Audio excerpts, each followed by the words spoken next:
Kuya, papasok ka na rin ba? Kaso sarado pa eh. Kanina pa nga ako naghihintay dyan. Ganun ba, bunso? Sige. Magtatawagan mo.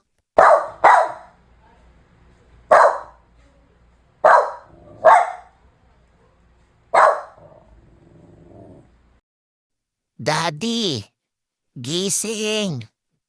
Yung mga anak mo dito sa labas, nakaabang sa'yo. Aba, kung makatulog ka, tulog mantika.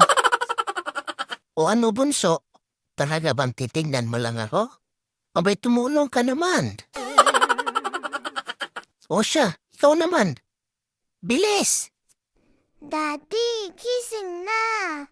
Kanina pa kami ni Kuya dito oh. Grabe ka naman. Ay sa bagay, mahirap naman pala talagang gisingin ng taong gising.